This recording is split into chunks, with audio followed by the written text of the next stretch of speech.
Hello friends, आपका फिर से एक बार बहुत-बहुत स्वागत है हमारे चैनल दिशा ऑनलाइन गुरुकुल में। तो यहाँ पर हमारी प्रोविज़नल आंसर की आ गई है सी-टेट की। तो ये जान लीजिए इस आंसर की को मिलाना कैसे है, क्योंकि बहुत बच्चों का मैसेज आया था कि उनको प्रॉब्लम आ रही है कि किस तरीके से आंसर की को मैच करना है। थोड़ी बहुत उनको कुछ-कुछ कन्फ्यूज़न हो रहे हैं इसको मैच करने में। तो यहाँ पर हम पूरा वन बाय वन समझाएँगे आपको पूरा का पूरा क्वेश्चन से रिलेटेड कैसे मैच करने हैं, सारा कन्फ्यूजन दूर हो जाएगा। फिर भी कोई कन्फ्यूजन रहेगा तो आप हमें कमेंट बॉक्स में कमेंट कर दीजिएगा, ठीक है? तो पहले तो सबसे पहले ये ध्यान रखना है कि एग्ज़ाम डेट ध्यान रखनी है। ऐसा नहीं है कि भई पहले पेज से ही आप मैच करना स्टार्ट कर दें, और शिफ्ट ध्यान रखनी है कि भई पहले पेपर का आप मैच कर रहे हैं, और शिफ्ट जो है कौन-सी है, मॉर्निंग है या इवनिंग है। तो ये ध्यान रखना है, सबसे पहली तो ये बात होगी। मान लीजिए कि हम 28 तारीख को हमारा पेपर हुआ था और हम प्राइमरी लेवल का यानी कि फर्स्ट शिफ्ट का पेपर मैच करने जा रहे हैं। फिर उसके बाद देखिए क्या करना होगा हमें, इसी तरीके से और डेट के भी आप इसी तरीके से मान के कीजिएगा। जैसे इन्होंने यहाँ पे सीडीपी, सीडीपी, सीडीपी लिखा हुआ है, ये 30 तक लिखा हुआ है। जैसा कि आपको पता है सीटेट के एग्ज़ाम में 30 सॉरी, हर एक पार्ट में 30 क्वेश्चन होते हैं और 5 पार्ट होते हैं। तो एक तरीके से ये मान लीजिए हर एक पार्ट के 30 क्वेश्चन होंगे, 5 पार्ट में डिवाइड होगा पेपर। देखिए, इन्होंने क्या किया है, सीडीपी P101 यानी कि जो आपका पेपर है, मतलब अगर मान लो आपका पेपर 28 तारीख को हुआ है, तो सीडीपी का जो पहला क्वेश्चन है, ठीक है? उसका जो आंसर है वो 4 है, यानी कि डी ऑप्शन है, ठीक है?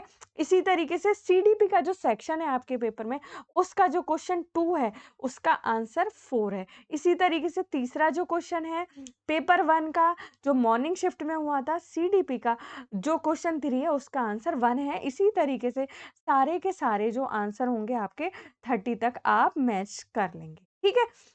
इसमें अब कोई कन्फ्यूज़न नहीं होगा, मेरे हिसाब से फिर भी कोई कन्फ्यूज़न होगा तो बताइएगा। इसी तरीके से आपके पेपर में जो मैथ का सेक्शन है, अगर आपका पेपर 28 तारीख को हुआ है, ऐसे ही सारी डेट का आप बेस बना के चलिएगा, जिस भी डेट को आपका एग्ज़ाम हुआ हो। तो उसमें मैथमेटिक्स का जो पहला क्वेश्चन है, उसका जो आंसर है वो 4th है। दूसरा जो क्वेश्चन है, उसका जो आंसर है वो 2nd है। इसी तरीके से 30 क्वेश्चन पूरे के पूरे मैथ्स के हमारे कवर होंगे इस आंसर की में। क्योंकि मैथ्स के भी हमारे 30 क्वेश्चन आए, देखो 60 तक हमारे सारे के सारे मैथ्स के आंसर कवर हो रहे हैं। जैसे जो लास्ट क्वेश्चन है मैथ का 28 तारीख को जिसका भी एग्ज़ाम हुआ था, उसका आंसर 4 है, ठीक है? डी है यानी कि। अब देखिए पेपर 3 है ईवीएस। ईवीएस को मैं आपके पेपर में जो आपकी आंसर शीट आई है, ईवीएस का फर्स्ट क्वेश्चन जो होगा, अगर आपका 28 तारीख को एग्ज़ाम हुआ है, तो उसका आंसर 2 है यानी कि बी है। ऐसे ही जो आपके पेपर में ईवीएस का जो एग्ज़ाम है, उसका जो दूसरा क्वेश्चन है, ठीक है? ये आपकी आंसर शीट है, जो भी आपने रिस्पॉन्स की डाउनलोड की है, ईवीएस का जो क्वेश्चन 2 होगा, उसका आंसर 4 होगा। इसको ईवीएस को पेपर 3 माना गया है या बोला गया है। ऐसे ही मान लीजिए 5th क्वेश्चन जो होगा ईवीएस का पेपर 3 जो भी कंसीडर कर रहे हैं उससे तो कोई नहीं है। आपका जो ईवीएस का सेक्शन है उसमें जो क्वेश्चन 5 है उसका आंसर 2 है। इसी तरीके से सारी डेट्स का मैच करते चलिएगा। इसी तरीके से पूरे के पूरे 30 क्वेश्चन यानी कि ये 90 तक इसमें दिखाया गया है। पूरा का पूरा इसमें मैच हो जाएगा। अब बात आती है इसमें सबसे ज़्यादा टेंशन किसमें है? पेपर 4, पेपर 5 में, ठीक है? ये बहुत बड़ी दिक्कत आ रही है बच्चों को कि भई हमारा क्या पेपर 4, पेपर 5 कैसे करें? हम समझ नहीं आ रहा है। देखिए 3 एग्ज़ाम के पार्ट तो हो गए, जो हमने मैच कर लिए। अब बात आती है पेपर 4, पेपर 5 को कैसे मैच करें? अब देखिए पेपर 4 में यहाँ पे इंग्लिश दिया हुआ है, ठीक है? अब ऊपर देखते हैं थोड़ा-सा इधर करके, पूरा तो नहीं आ पाएगा ये स्क्रीन पर, तो थोड़ा स्क्रॉल कर रहे हैं। और इसी तरीके से पेपर 4 का यहाँ इंग्लिश दिया हुआ है। आगे 1 मिनट। और फिर पेपर 4 का यहाँ पर हिंदी स्टार्ट हो गया है। और फिर पेपर 4 का यहाँ पर हिंदी स्टार्ट हो गया है। तो ऐसे ही पेपर 5 में इंग्लिश हिंदी का किया है। तो आपको एक बात बता दें, अगर आपने हिंदी को फर्स्ट लैंग्वेज चूज़ किया एग्ज़ाम में, ठीक है? तो आपको क्या करना है? जो पेपर 4 है, ठीक है? पेपर 4 का जो फर्स्ट क्वेश्चन है हिंदी का, हिंदी जैसे इसमें लिखा हुआ है, तो उसको आपको मानना है अपना पेपर का आंसर। ऐसा नहीं है एक तरफ से मैच करते चले जाएँ, कन्फ्यूज़ हो जाएँ और मार्क्स उल्टे-सीधे बैठ जाएँ और परेशान होके एकदम परेशान नहीं होना है। ठीक है?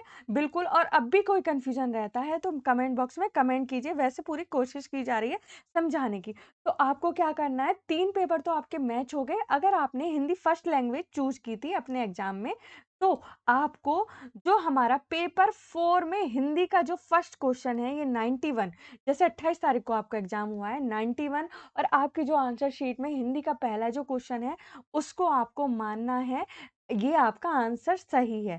जैसे आपका मान लीजिए 28 तारीख को एग्ज़ाम हुआ था, हिंदी का जो फर्स्ट क्वेश्चन होगा, उसका आंसर 1 होगा। हिंदी का जो सेकंड क्वेश्चन होगा, उसका आंसर 3 होगा यानी कि सी होगा।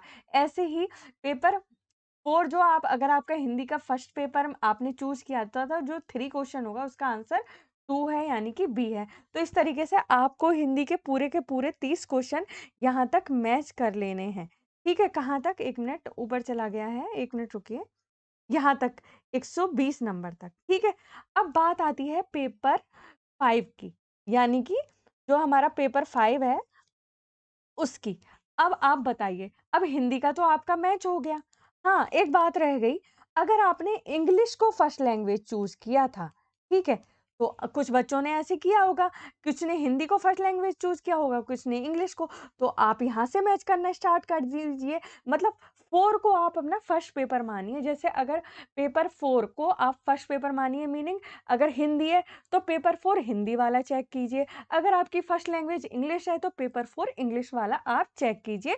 नंबर वाइज़ अपनी आंसर शीट से जो पहला क्वेश्चन है उसको पहला मानिए, दूसरा मानिए, तीसरा मानिए, ठीक है?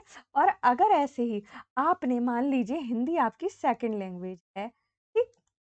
तो आपको क्या करना है, पेपर 5 में जाना है। ठीक है? यहाँ पे जाना है। जैसे मान लो आपका 28 तारीख को एग्ज़ाम हुआ था, तो आप यहाँ पे पेपर 5 में जाएँगे जिनकी भी हिंदी सेकंड लैंग्वेज होगी। मान लीजिए अगर आपकी हिंदी फर्स्ट लैंग्वेज है तो इंग्लिश आपकी ऑटोमैटिक सेकंड लैंग्वेज होगी, और अगर आपकी इंग्लिश फर्स्ट लैंग्वेज है तो हिंदी आपकी सेकंड लैंग्वेज। ठीक है? समझ गए होंगे क्या कहना चाह रहे हैं? तो अगर आपकी हिंदी सेकंड लैंग्वेज, अगर इंग्लिश फर्स्ट लैंग्वेज थी तो हिंदी सेकंड लैंग्वेज है, तो आपको पेपर 5 के क्वेश्चन से आपको मैच करना है। ठीक है? ये बात आपको समझ आई? अगर आपकी इंग्लिश सेकंड लैंग्वेज थी, यानी कि हिंदी फर्स्ट लैंग्वेज थी तो इंग्लिश सेकंड लैंग्वेज होगी ही होगी, तो आपको पेपर 5 का इंग्लिश यहाँ से चेक करना है। सारे ही में इसी तरीके से दिया हुआ है, डेट्स अलग-अलग हैं, बस ये चीज़ मान लीजिए, इस तरीके से आपको मानना है। ठीक है? ये तो आपको आ गया समझ में। हाँ, एक आपको चीज़ दिखा देते हैं, कहीं-कहीं पे आपको 9 नंबर लिखा हुआ दिखेगा, अभी मैंने देखा था यहाँ पर, 1 मिनट आपको स्क्रॉल करके ही दिखा रहे हैं यहाँ पर, आपको भी दिखेगा। वेट कीजिए, वहीं पे आपको स्क्रॉल कर रहे हैं जहाँ पे आपको 9, हाँ, देखिए 1 मिनट अभी था ऊपर। देखिए ये जो 9 है ना, तो 9 का मीनिंग क्या है इसमें? इस नंबर को आप काउंट कीजिएगा। ये नंबर जिनकी भी आंसर शीट में है, ये ज़रूरी नहीं है सबकी आंसर, सबके डेट की जो आंसर कीजिए उसमें 9 नंबर लिखा हुआ मिले आपको। जिनके में भी 9 मिला है उसको 1 नंबर कंसीडर कीजिएगा अपना, चाहे वो आपका गलत सही कुछ नहीं, 9 मतलब आपको उसका मार्क्स मिलेगा ही मिलेगा, चाहे आपने उसको सॉल्व किया था क्वेश्चन को या नहीं किया। ठीक है? एक तो ये बात हो गई। अब आप ये बताइए कि आप कैसे चेक करेंगे? देखिए, हम आपको आइडिया बता देते हैं, कैसे आपको आंसर शीट चेक करनी है अपनी। देखिए, आप क्या करेंगे, अपनी रिस्पॉन्स की को, या तो अगर आपके पास 2 फ़ोन हैं या 1 लैपटॉप है या फ़ोन है, तो अपनी रिस्पॉन्स शीट को एक फ़ोन में खोल लीजिए, यहाँ पे रिस्पॉन्स की जो आपने डाउनलोड की है, और ये आंसर की यहाँ पे दूसरे फ़ोन में खोल लीजिए, अगर आपके पास 2 फ़ोन हैं। ठीक है? आंसर की और अपनी डेट का ध्यान रखिएगा, और शिफ्ट का, चाहे फर्स्ट शिफ्ट का कर रहे हैं, चाहे सेकंड का। इसमें हम फर्स्ट शिफ्ट का बता रहे हैं क्योंकि सेकंड शिफ्ट में किसी को उतनी दिक्कत नहीं आ रही है। ठीक? तो ये फर्स्ट फ़ोन हो गया आपका, और ये सेकंड फ़ोन हो, ठीक है? यहाँ पे पहला क्वेश्चन जैसे-जैसे हमने बताया वैसे-वैसे मैच करते जाइए इस आंसर की से, और एक कागज़ पे अपने मार्क्स लिखते जाइए। जैसे आपका सही है 1, 2, 3, और जो आपका रॉन्ग आ रहा है उसको काउंट मत कीजिए। एक तो तरीका ये होता है। देखिए, दूसरा तरीका हम आपको बताते हैं कैसे आप मैच कर सकते हैं। वैसे तो देखिए आपका अपना-अपना तरीका हो सकता है, फिर भी हम आपको थोड़ा-सा बता देते हैं अगर आपको थोड़ी बहुत कन्फ्यूज़न हो तो। वैसे आपकी मर्ज़ी है कैसे भी आप कीजिए। आप क्या करेंगे, आप ऐसा करेंगे 1 से लेके 150 तक क्या करेंगे, अपनी आंसर की में से अगर आपके पास 2 फ़ोन नहीं है, तो आप क्या करेंगे, अपनी जो आपने रिस्पॉन्स शीट डाउनलोड की है, उसमें से आप क्या करेंगे, सबके ऐसे करेंगे, पहले का आपने जो भी है 2 लगाया है, दूसरे का 3 लगाया है, ऐसे ही 150 तक आप पूरे के पूरे आंसर्स लिख लें, ठीक है? फिर जाएँगे आप आंसर की खोलेंगे फ़ोन में, फिर हाँ, आप ये ज़रूर लिख दीजिएगा कि ये हिंदी का पार्ट है, ठीक है? और जैसे 30 क्वेश्चन के बाद आपका इंग्लिश का पार्ट हो गया होगा, तो वो सब ज़रूर लिखते जाइएगा, इंग्लिश, हिंदी जो भी है, ठीक? और आप क्या करिएगा, अपनी फर्स्ट लैंग्वेज और सेकंड लैंग्वेज के हिसाब से फिर जैसे हमने आपको आंसर की मिलाना बताया, उसको मिलाइएगा, जो आंसर सही है उसको ऐसे टिक कर दीजिएगा, जो गलत है उसको ऐसे रॉन्ग कर दीजिएगा और जो 9 नंबर है उसको टिक कर दीजिएगा, अगर जैसे यहाँ पे किसी में 9 लिखा हुआ है। तो इस तरीके से आपके 150 क्वेश्चंस के और फिर बाद में काउंट कर लीजिएगा। ऐसे कर सकते हैं, 2 तरीके हैं, बाकी आपका और भी कोई तरीका हो तो आप कमेंट बॉक्स में कमेंट करके बता सकते हैं और आपके कितने मार्क्स बैठते हैं वो भी आप हमें कमेंट बॉक्स में कमेंट करके बताइए। तो आपको कुछ समझ आया होगा, आइडिया लगा होगा कि किस तरीके से हमें अपनी रिस्पॉन्स की से आंसर की को मैच करना है। पूरी कोशिश तो की है आपको बताने की, फिर भी अगर कोई कमी रह गई हो तो बताइएगा, हम उसको ठीक करने की कोशिश करेंगे। दूसरे वीडियो में आपको बताने की कोशिश करेंगे, ठीक है?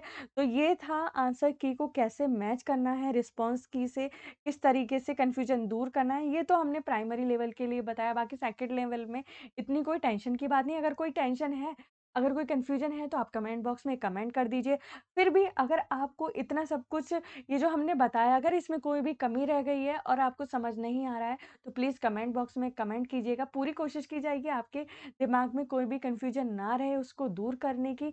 ठीक है दोस्तों, तो आशा करते हैं ये जो वीडियो है आपके लिए काफ़ी हेल्पफुल रहा होगा और इस वीडियो को आपसे कहना चाहेंगे ज़्यादा से ज़्यादा आप लाइक कीजिए, शेयर कीजिए क्योंकि अगर आपके कोई भी दोस्त हैं या कोई भी जानने वाले हैं, उनको भी अगर कोई प्रॉब्लम आ रही है, तो उनकी भी थोड़ी हेल्प हो जाए क्योंकि हमें क्या करना है, एक-दूसरे की हेल्प करते जाना है और अपने टारगेट को अचीव करते जाना है। तो चलिए दोस्तों मिलते हैं, अगर आप हमें कोई भी सूचना मिलेगी, कोई भी लगेगा आपको बताना चाहिए, हम या तो कमेंट बॉक्स में पिन कर देंगे फर्स्ट कमेंट में। अगर हमें कोई लगता है कि छोटी-मोटी बात आपको बतानी चाहिए या कोई रह गई होगी इस वीडियो में, तो आपको बता देंगे। बाकी आप पूछ लीजिएगा हमसे जो भी आपको प्रॉब्लम हो। तो फिर अगर कोई ऐसा होगा तो हम आपको वीडियो बना के भी पोस्ट कर देंगे, कोई बहुत ज़रूरी बात होगी। तो मिलते हैं आपसे नेक्स्ट वीडियो में। जय हिंद, जय भारत, पढ़ते रहिए। हाँ, आपको एक बात बोलना चाहेंगे, बिल्कुल टेंशन मत लीजिएगा, ये अभी प्रोविज़नल आंसर की है। अभी आपके 2-4 मार्क्स बढ़ सकते हैं अगर आपके 1-2 मार्क्स कम रह रहे हैं और आपको बता दें अगर आप ओबीसी, एससी, एसटी किसी भी कैटेगरी से सॉरी रिलेट करते हैं तो आपको 82 मार्क्स चाहिए और आप जनरल के हैं तो आपको 90 मार्क्स चाहिए। और हाँ, अगर आप अदर स्टेट में अप्लाई करने जाते हैं तो आपको एज़ ए जनरल कंसीडर किया जाएगा तो आपके 90 मार्क्स होने चाहिए, बल्कि अब आप अपने स्टेट में तो अप्लाई कर ही सकते हैं। ठीक है, एग्ज़ाम्स के लिए जिन भी स्टेट में सीटेट को एलिजिबल माना गया है क्योंकि 1-2 स्टेट में सीटेट की जगह अपना टेट भी कराया जाता है जिसको वो फर्स्ट प्रायोरिटी देते हैं। ठीक है? तो ये था अभी का वीडियो जिसमें पूरी बातें बताने की कोशिश की गई हैं। बाकी कुछ लगेगा आपको बहुत जल्दी वीडियो मिल जाएगा, तब तक के लिए हमारे साथ बने रहिए। हमारे चैनल को सब्सक्राइब नहीं किया, सब्सक्राइब कीजिए, वीडियोज़ को लाइक कीजिए, शेयर कीजिए, अपना ध्यान रखिए, एक-दूसरे की सहायता कीजिए। जय हिंद, जय भारत।